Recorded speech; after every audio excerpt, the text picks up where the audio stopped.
Hi everyone, this is Judith for Golden Skate, and I'm very happy that I'm today with the wonderful Satoko Miyahara here in Champéry in Switzerland. Satoko, how are you doing?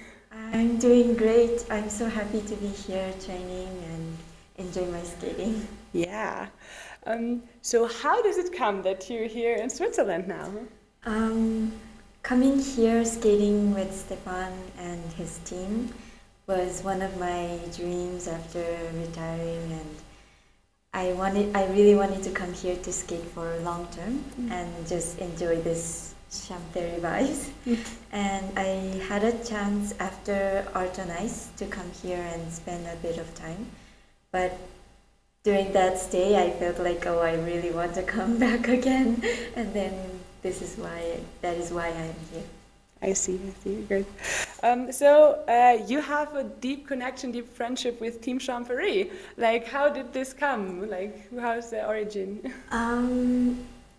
I don't really remember exactly, but my first time that I met with Steph was when I was a junior skater, and he really taught me a lot, and he is my idol, and he really has special things, and I really wanted to follow him. And then I had few or many times to have an opportunity to get the choreography from him. And later from my senior career, I had a lot of chance to work with him and do shows with him, and had a chance to come here, and that was the beginning of the tight relationship. Great, amazing. And you also recently did a homage to Stefan at Fantasy on Ice. Maybe you can tell a bit about that. I wasn't really thinking about doing it in front of the audience, but when I did a surprise present for him here, when I came here after the Art on Ice, I had kind of few opinions that I should do it in front of the audience, and I wasn't sure at that time, but I really liked this program, and I also wanted to skate with a pants style, so I pushed myself to practice and do it at the actual show. Yeah. So you surprised him with it? So you rehearsed it in Japan, or where did you rehearse it? After Art on Ice, I wanted to do something for him to give my appreciation, and I decided, well, maybe I should try something like a enjoyable thing. So I picked one program that is my favorite, and I practiced when he's not here. He was not at my session, and it was kind of hard because I couldn't play the music big, but I had my earphones and rehearsed a little bit, and then I told him, I have a thing that I want to show you, and then I did it. Amazing. I think it was a great surprise for him. I hope he enjoyed it. I know he really did. Great. So let's go back a little bit. So 1.5 years ago, you decided to retire from competitive skating. Like, how did you come to this decision? I really had a tough few seasons before my last season, and then I kind of felt like I really wanted to go to the Olympics, but before the season started, I felt like even I didn't get it, I kind of had the feeling that I did a lot, and I was pretty satisfied at what I did. Mm-hmm. So I started the season feeling like this might gonna be my last season. Mm-hmm. But actually that feeling kind of worked well, and I was able to enjoy my last season. So that was why I decided to finish my career. Yeah, you had a very wonderful, very long, successful season. Now you're doing mainly shows, right? How has your life changed? Um, well, it changed completely in a different way, and I wasn't expecting to have this much opportunities to do shows, but I am really enjoying it, and each show, each day, I am now feeling like a lot of how do I say, I am really feeling like I'm living my life and enjoying each moment. So it's amazing. That's great to hear. So yeah, you're also creating a lot of friendships, I see, with skaters, former skaters, current skaters. Yeah, how did this, is it easier to connect with people when you're not competing anymore? I think in my case, I really like to be in my cell when I was competing, and also I was a bit shy, so I couldn't really get into a phase to talk with people or skaters. But now, after retiring, I really like the group numbers, and during the rehearsals we have to like discuss how we skate or how we make the group. So you got more open, yes, and more open, and I felt like having a conversation with people is very important and also helps my skating as well. So it's been great to have some new friends.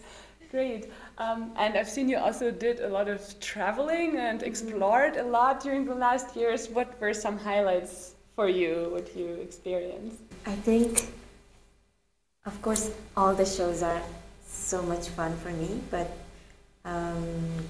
going to the Stars on Ice Canada and US was such a pleasure, and it was like not just this after competing days, but I think in my entire life it is my highlight. Wow. Wow, cool. And you also did stuff like going to Disneyland. Yeah.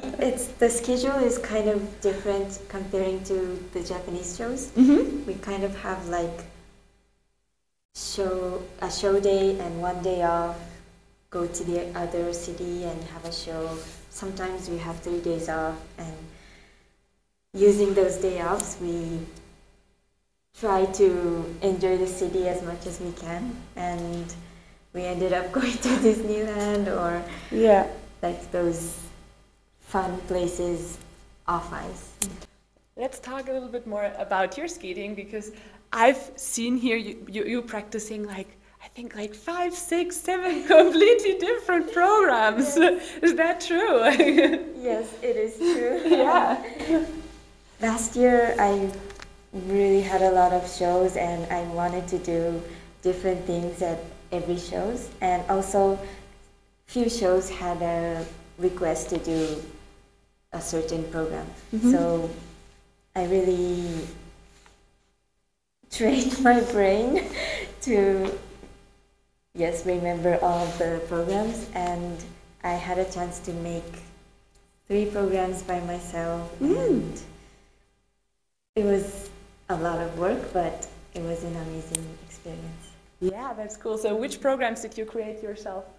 The one that I did at Art on Ice, and one mambo program I made for the ice explosion, which was held in Yokohama. And one more is I did it at the Stars on Ice holiday show, the winter program. Wow. So you like choreographing for yourself? Was it the first time you did that? I was really excited to start choreographing by myself, but then I felt the difficulty of creating and listening to the music and feeling the world of that music. And I honestly, I really couldn't feel my confidence making my own program. So I think I need more practice. But you got, I guess, good feedback, and yeah. Hopefully. Yeah. So yeah, you're choreographing for yourself. Have you also choreographed for others yet?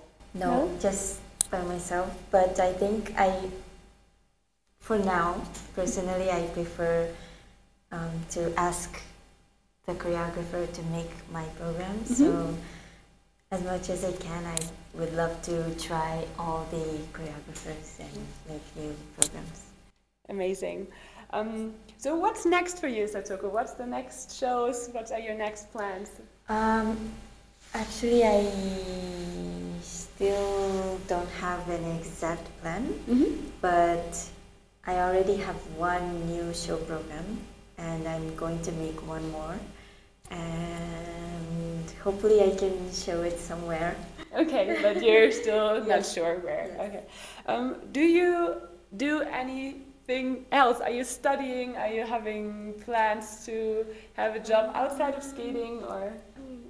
I am still in a place that I'm searching that I want to really do, but sometimes I am having a chance to teach small kids or my close friends that is skating, and yeah, that is my thing that I am doing.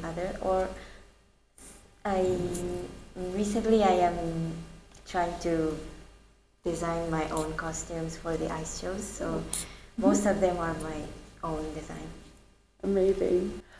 Do you have anything that you enjoy off the ice? Any hobbies, any interests you can share?